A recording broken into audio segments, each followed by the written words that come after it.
Tetutwala political sides. We must, as a matter of fact, be neutral because buli omu asaba Katonda. Kati, like in our diocese, I have called mbulide abasuma. Titimugenda mu divisive politics. Beera kigambo kya Katonda, obulire kigambo kya Katonda, obulire eby'omwoyo n'abantu okukola ne unity. Naye ti to dividinga toyawula abantu ku bwa politics. Kati kyengamba ate kye Bible eragira. We must be men abaleeta abantu wamu tubatwala wa Katonda. Bible etugamba nti Katonda abantu bajja kututegeera nti tuli ba Katonda bobanga tukwatagana. So at least nga tugenda mu bululu nyagala kukoora buli musumba yena nti togenda mu politics ezi dividing abantu.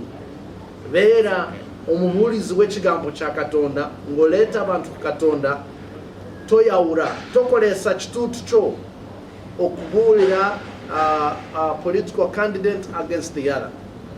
Kolesa ekituutu kyo kubuulira ekigambo kya Katonda ebikwata ku bantu ne bibaleetera development na unity naye si kubaawukanya. That your status can change when you work hard. In the Bible, we believe that no one, when you meet Christ, you never remain where you are. With hard work, with a right ethic and character, I want to tell you, your future is bright. Today, as we celebrate the Labor Day, let's think of a better Uganda, a better tomorrow.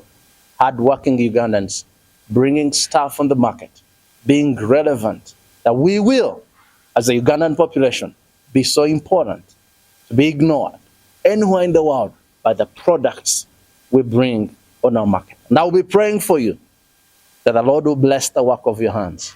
And this we know, that surely the Lord will bless you.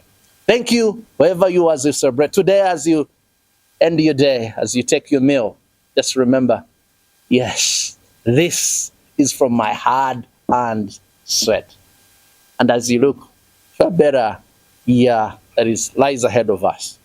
And I will not forget that as we work